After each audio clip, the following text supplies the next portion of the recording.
Hello जी, अस्सलाम वालेकुम। मेरा नाम है यूसुफ रियल एस्टेट वाला और मैं आपको देता हूँ इस प्लेटफॉर्म से कंस्ट्रक्शन और प्रॉपर्टी की मालूमात। अगर आप MPCHS में प्लॉट होल्डर हैं, multi professional cooperative housing societies के किसी भी प्रोजेक्ट में प्लॉट होल्डर हैं, तो ये वीडियो आपके लिए बहुत अहम है, क्योंकि इसमें मैं डिस्कस करने जा रहा हूँ। अभी हुई है आज एनुअल जनरल मीटिंग, और एनुअल जनरल मीटिंग में बहुत सारे इम्पॉर्टेंट पॉइंट डिस्कस किए गए हैं। और क्योंकि ये एक वर्किंग डे पे थी, तो आई एम श्योर कि 40 से 50% जो प्लॉट होल्डर्स हैं उन्होंने ये मीटिंग अटेंड ही नहीं की होगी। और अगर आप मेरा प्लेटफॉर्म देख रहे हैं तो आपको जो है ना, आपको इस चीज़ की कमी महसूस नहीं होगी कि भाई वहाँ पे क्या क्या चीज़ें डिस्कस हुई।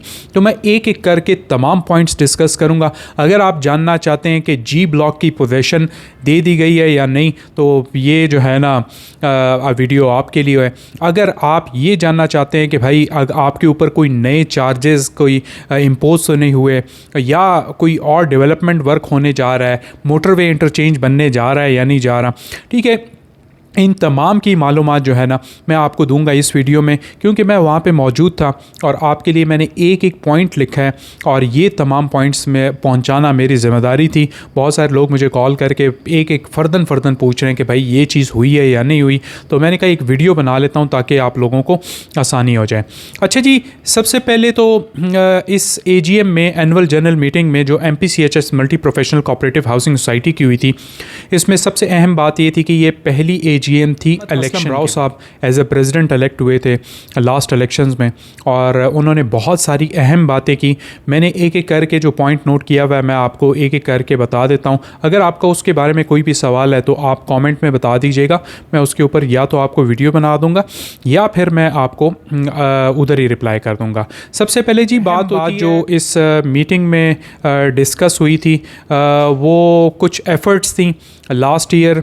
सबसे बड़ा मसला सोसाइटी के जो B17 जो इनकी सोसाइटी है उसके जो रेजिडेंट्स के लिए सबसे बड़ा मसला इस टाइम पे जो था वो था जी तारकोल प्लांट का। इन्वायरमेंट ख़राब हो रहा था, तारकोल प्लांट की वजह से लोगों को सांस के इश्यूज़ हो रहे थे और लोग बहुत ज़्यादा कंसर्न थे। और इसके बारे में इस बारे में भी लोग कंसर्न थे कि भाई ये मैनेजमेंट से इसका ये जो तारकोल प्लांट है जो मारगला की पहाड़ियों में वाक़ है, ये बंद क्यों नहीं हो रहा।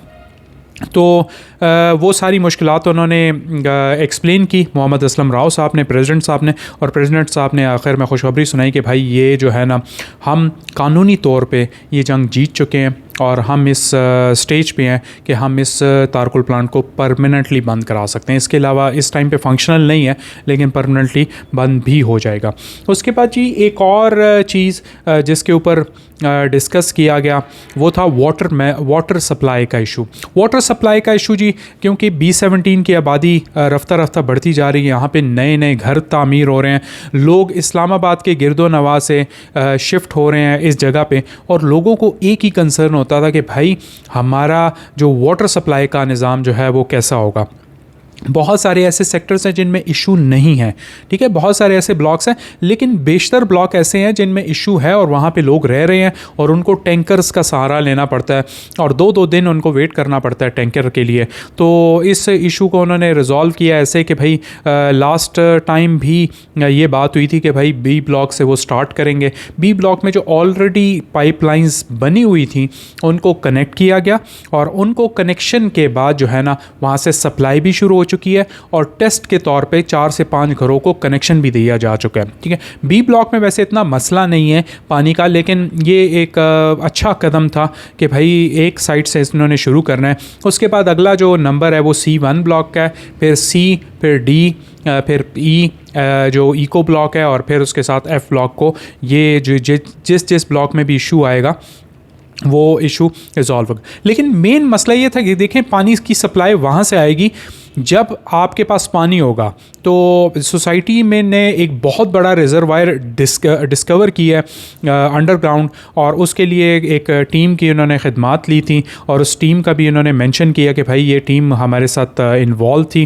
और डॉक्टर आज़म तस्नीम की बात हो रही है, जियोलॉजिस्ट हैं बड़े मशहूर और इनके बड़े कारनामे हैं इसी तरह के, तो उन्होंने कुछ कारनामों का भी जिक्र किया। लेकिन जिस चीज़ का जो है ना, जो हमारे कंसर्न है वो है जी पानी का इशू रिजॉल्व होने जा रहा है। इसके अलावा डेवलपमेंट एक्टिविटी है जी, डेवलपमेंट एक्टिविटी कंपैरेटिवली उन्होंने कंपैरिजन किया सुप्रीम कोर्ट की जो सोसाइटी है वो भी कोऑपरेटिव सोसाइटी है E16, वहाँ से कंपेयर किया कि भाई वहाँ पे डेवलपमेंट नहीं हो रही, वहाँ पे जो मैनेजमेंट है वो अपने रहायशियों के ख्याल नहीं रखती। और मैं इसका एनी शायद हूँ क्योंकि मैं ख़ुद इस हाउसिंग सोसाइटी में रहता हूँ, तो मुझे पता है कि यहाँ पे बहुत चीज़ें अच्छी तरीके से मैनेज हो रही हैं। फिर उसके बाद जी बात की गई जो मैयत है उसकी गाड़ी की बात की गई, तो वो गाड़ी जो है वो भी फराम की जा चुकी है। लोगों की तरफ से कंसर्न था, वो एक एक कंसर्न को ना एड्रेस करके सॉल्व। ये वीडियो थोड़ी सी लंबी है लेकिन आप लोगों के लिए बहुत अहम है। अगर आप इस हाउसिंग सोसाइटी के रिहायशी हैं या फिर आपका प्लॉट है किसी भी MPCHS के प्रोजेक्ट में। उसके बाद जी बात होती है ग्रिड स्टेशन के साथ एक नर्सरी कायम की गई, उसके साथ एक पार्क कायम किया गया, अभी कुछ दिन पहले उसका इफ्तिताह हुआ है। फिर उसके बाद जी बात होती है ब्लॉक F में कहा गया कि भाई ब्लॉक F में ना एक रॉबरी हुई थी और उस रॉबरी में जो मेन मसला ये था कि बिल्कुल मोटरवे के साथ जो फेंस है वो काटी गई थी। तो उन्होंने कहा कि जी हमने एक मोटरवे की जो ग्रीन बेल्ट है उसके साथ हमने एक पार्क तामीर कर दिया, एक ग्रीन एरिया तामीर कर दिया जिसमें लोग आके अब इसको एक एक्टिविटी जनरेट कर सकते हैं, बजाय ये कि वहाँ पे झाड़ियाँ हो गए और बजाय ये कि वहाँ पे जो है ना एक इस तरह की एक्टिविटीज़ का गढ़ बन जाए। तो वो सिक्योरिटी का मसला इन्होंने ऐसे हल किया और इसके अलावा वॉच टावर्स बनाए गए हैं वहाँ पे। तो उसके बाद जी बिजली के मीटरों का बड़ा मसला था। बहुत सारे लोग जो है ना पिछले 1 साल से 9 महीने से इशू चल रहा है कि बिजली के नई मीटर इशू नहीं हो रहे, और वो जो उन्होंने कहा है कि जी हमारे 3 दिन पहले हमारी सेटलमेंट हो गई है आइस्को वालों से और वो जो है ना अब इशू होना शुरू हो जाएंगे। इंक्रोचमेंट रिमूवल्स की बात की गई है। भाई इंक्रोचमेंट्स जितनी भी थी, तजावज़ात, नाजायज़ तजावज़ात जो भी थी उनको यहाँ से हटाया गया और इन पर इंकरेज किया गया लोग प्लाज़ो में जाएँ, लोग जो है ना प्लाज़ो में अपनी दुकानें खोलें, चाहिए कि भाई आप जो है ना फुटपाथ्स पे, वरना सोसाइटी का कोई फ़ायदा नहीं है अगर आपके फुटपाथ्स पे ठेले शेले लगे होंगे तो ये कोई फ़ायदा नहीं है। फिर इसके अलावा जी प्रीफैब की एक मस्जिद कायम कर दी गई है F17 में भी और B1 मरकज़ में।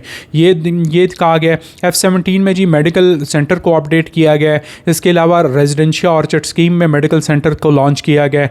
इसके अलावा जी मल्टी क्लब, बहुत सारे लोगों का सवाल होता है मल्टी क्लब लॉन्च नहीं हो रहा। मल्टी क्लब जी जो कॉन्ट्रैक्ट है वो अलॉट कर दिया गया, जो भी कॉन्ट्रैक्टर पार्टी है उनको अलॉट कर दिया गया।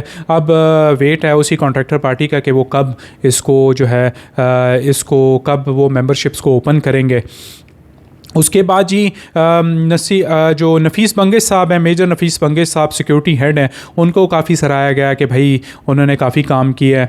इसके अलावा जितने भी साइट इंचार्ज हैं, नदीम सत्ती साहब या जो B17 के हैं, नौमान साजिद साहब, अरसलान साहब जो रेजिडेंशियल ऑर्चर्ड स्कीम के, उन तमाम की काविशों को सराहा गया कि भाई इन्होंने जो जो काम किया।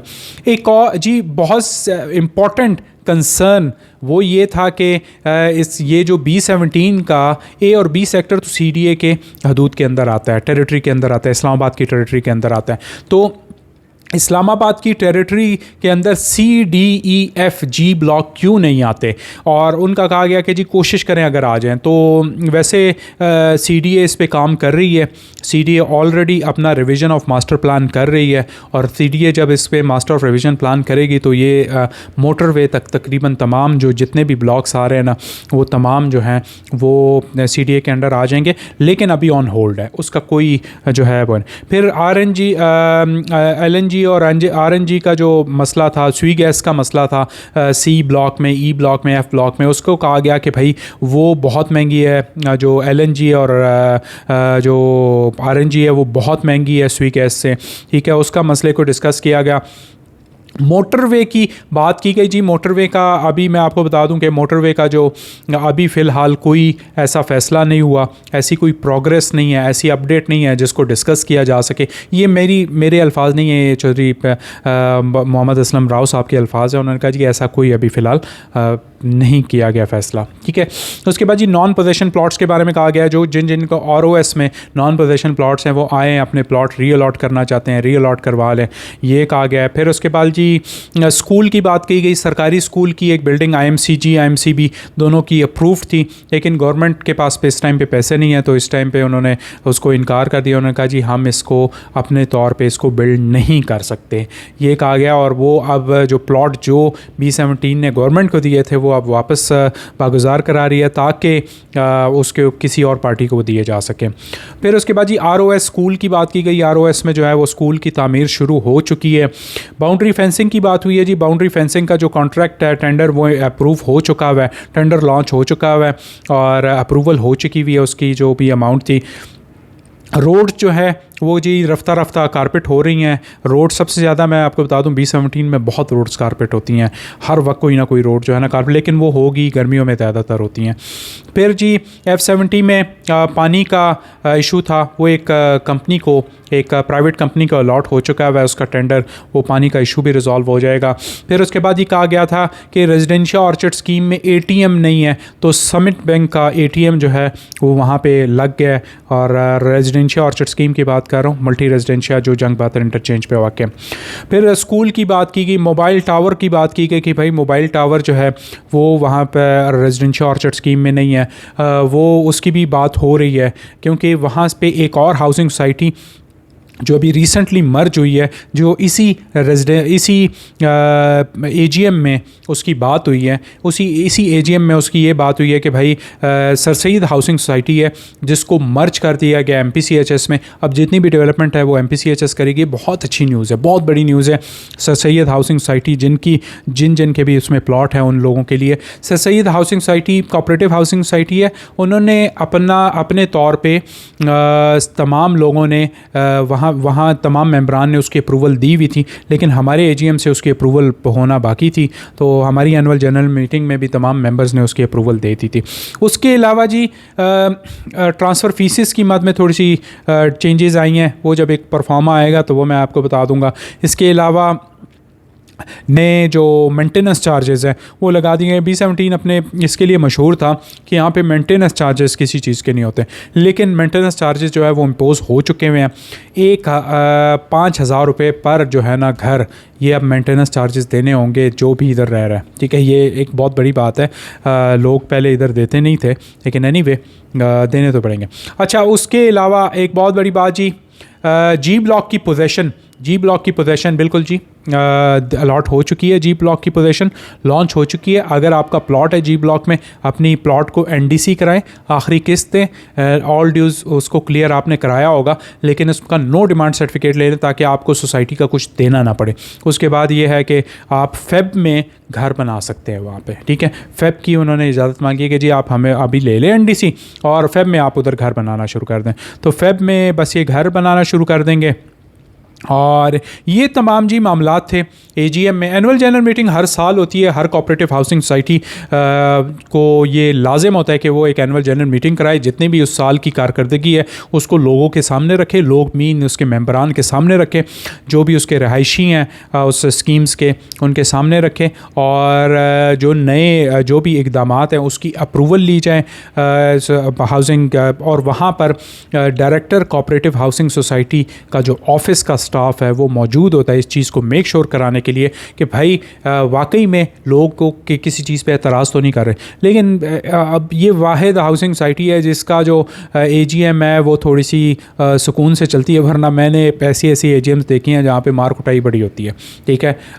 मैं ज़्यादा दूर नहीं चाहूँगा, इस्लामाबाद की बहुत सारी ऐसी हाउसिंग सोसाइटीज़ हैं, लेकिन यहाँ के थोड़ा सा सुकून रहता है। हाँ, थोड़ा बहुत लोगों की तरफ से एतराज़ होता है कि भाई हमें पोजेसन नहीं मिला, तो वो फिर पोजेसन के मामला उनको बताए जाते हैं, या किसी के प्लॉट कैंसिल हो गए। प्लॉट कैंसिल अक्सर होते हैं पर प्लॉट की जो अगर चार्जेस ना दिए हो, आपने इंस्टॉलमेंट्स ना दिए हो, तो ज़ाहिर आपका प्लॉट तो कैंसिल होगा। या फिर बहुत सारे लोग इससे होते हैं कि भाई हमारी जो गली है उसमें ये मसला आ रहा है, या कोई पाइपलाइन का इशू, या कोई भी है ऐसा कोई इशू जो सॉल्व ना हो रहा हो, वहाँ पे लोग रेज़ करते हैं, और अच्छी बात है, इसको करना चाहिए। लेकिन मैं आपको बताऊँ कि हार्डली मेंबरान में से कोई अगर 17,000 मेंबर है ना, तो 17,000 में से हार्डली जो है ना 2,000 मेंबरों ने भी वो ये AGM अटेंड नहीं की होगी। हाँ, तादाद वहाँ पे 6 से 7 हज़ार 8 हज़ार लोगों की थी। ज़ाहिर है हर बंदा बच्चों के साथ आ रहा होता है, वो एक फ़न एक्टिविटी के तौर पे देख रहा होता है, लेकिन ये बहुत बड़ी ज़िम्मेदारी है। ठीक है जी। इसी तरह की जी मालूमाती वीडियोस देखने के लिए, बड़ी लंबी हो गई वीडियो, लेकिन इसी तरह की मालूमाती वीडियोस देखने के लिए आप मेरे चैनल को सब्सक्राइब कर सकते हैं, मुझे फॉलो कर सकते हैं, मुझे व्हाट्सअप कर सकते हैं अगर आपको कोई भी क्वेश्चन है। इंशाल्लाह मिलते हैं नेक्स्ट वीडियो में। अल्लाह हाफ़िज़।